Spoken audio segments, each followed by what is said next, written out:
Vamos a hablar de lluvias. Tengo una pregunta para vos del tema campo. Estuve leyendo estos últimos días informes que hablan... ¿Qué es la chicharrita? Está, sí. ¿Es sobre el maíz o...? Exactamente. Está atacando el maíz, Sí. Un maíz que cambió mucho de fecha. Recién ahora está el 10% cosechado del maíz temprano, el tardío, Sí. Todavía ni noticias de cosechado, aunque las próximas semanas va a aumentar. Y está atacando el maíz sobre todo por un exceso de humedad. Era normal que haya hasta un 18% de incidencia y está teniendo mucho más, está creciendo mucho. Sí, pues hay informes donde están avisando la pérdida de Sí. del rendimiento. De la Sí, cosecha, se come al producto, al maíz, y ha pasado en años anteriores en campañas, ahora llama la atención, puede tener mucho que ver con este exceso de humedad sobre el maíz que hace que el paquete tecnológico que tiene con el Sí. maíz no esté atacando como debería Bien. a la chicharrita. ¿Qué pasa con el tema lluvias? Y el Muchísima campo? lluvia. Esta semana se abrió una ventana de buenas condiciones meteorológicas sobre gran parte de la parte central del país, no así en otros puntos del territorio nacional, pero tenemos un exceso muy marcado de lluvias entre el 10 y el 20 de marzo. Hubo lugares de Entre Ríos y Buenos Aires donde el desvío respecto de lo normal, anomalías de más de 200 milímetros, o sea, llovió en lo que debería llover a lo largo de todo el mes de marzo en solo una semana. O un poquito más de una semana, 10 días, los segundos 10 días de marzo. Eso, Entre Ríos sí. Sí, tengo un mapa para mostrarles. Es Entre Ríos, Buenos Aires, partes de Corrientes. En plena zona de... Exactamente, núcleo. zona núcleo, Claro, sí. que ahora Rosario también. debería estar cosechando. Claro, va muy atrasada la cosecha. En este momento, el año pasado ya iba al 30% y hoy tenés el 10% del maíz temprano, nada más levantado. Esta semana, como está contando Nacho, es fundamental. Se va a levantar gran parte de ese retraso, obviamente porque los suelos no permitían que entren las cosechadoras. Y ahora los suelos... Los suelos tienen Claro. mucha humedad. Primero les voy a mostrar un mapa con la lluvia acumulada en los lugares más afectados por esa precipitación excesiva, donde en Buenos Aires, Entre Ríos, Corrientes, fíjate, partes de La Pampa, en color verde fuerte, vemos los excesos de precipitación. Sin embargo, hay otras partes como la provincia de Córdoba, Santiago del Estero, el norte de Santa Fe, donde ahí estuvo más tranquilo y ahí posiblemente estén cosechando debido a que el suelo no se encuentra saturado. Pero fueron muy heterogéneas, ¿no? Sí, fue variable, más hacia el este del país con lluvias muy abundantes y más hacia el centro y el oeste lluvias que fueron más deficitarias. Y hay un segundo mapa para mostrarles la humedad en el suelo ayer, el balance hídrico que se actualizó durante la tarde de ayer, para ver justamente dónde había lugares de Entre Ríos, Corrientes, también Santa Fe, que se encontraba con excesos de precipitación y lo que describía recién Lara, ahí vemos. Contame los colores, ¿qué significa cuando Eso es aparezcan otra vez? Ahí está. Eso es el agua útil en el perfil del suelo, en el primer 1,5 metros / 2 metros respecto de la superficie. Y vemos en color verde, entre 60 y 80% el suelo está húmedo en ese primer 1,5 metros del suelo, y ya en color verde muy fuerte, ahí en el sur de Santa Fe, partes de Entre Ríos y de Corrientes, casi está en la saturación, o sea que casi brota el agua. Quiere decir que ahí están muy complicados y va a tardar unos 4 o 5 días ¿La humedad más. normal qué color sería?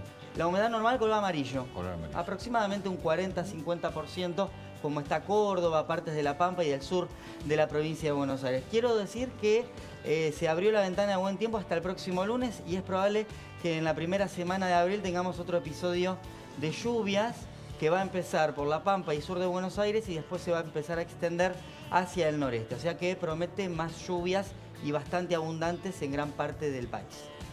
Me aterra un poco pensando en los productores que tienen que ver qué día cosechar. Y te digo, esta semana, esta ventana de la que nos habla Nacho es fundamental para el maíz de primera. El maíz de segunda está siendo atacado, como vos decías, por este germen, bacteria que no estaba previsto y el paquete tecnológico no lo está evitando. Tiene que ver un poco con el exceso de humedad. ¿Qué es el paquete tecnológico? El paquete tecnológico son los insecticidas, es una de las partes, y los fertilizantes. Uno primero prepara la tierra con fertilizantes para que tenga nutrientes y para que le vaya mejor a tu producción, y además tenés distintos tipos de insecticidas para que no te ataquen. Estamos acá hablando de maíz y soja, que hay muchísimos animalitos que les encanta ir desde hormigas, lo podemos pensar un poco más del lado de la ciudad para entenderlo. Uno no puede correr el riesgo de que las hormigas te ataquen tu producción. Obviamente es mucho más amplio y complejo, lo hago, Sí, digo, lo reduzco. Pero no es sembrar y olvidarte, es No, inversión, tenés que cuidar. Y es todo más, el maíz tiempo. tiene un paquete Sí. tecnológico, tanto de fertilizantes como de insecticidas, muy caro,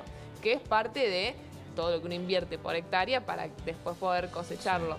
Así que es muy caro. La soja todavía no se está empezando a cosechar. Yo te había contado que todas las fechas, hace 3 o 4 años era distinto. Todo el mundo ya estaba en esta fecha cosechando la soja.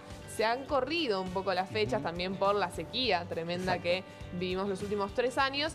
Así que, sobre todo para el maíz, te digo que es importantísima esta ventana esta próxima semana para que avance la cosecha. Y te traigo una buena noticia para la soja, que ahí lo empezamos a ver en las placas. Desde diciembre venimos con una tendencia bajista del precio de la soja, que sabemos que para los dólares del Banco Central, seas o no del campo, es fundamental ver el precio de este commodity.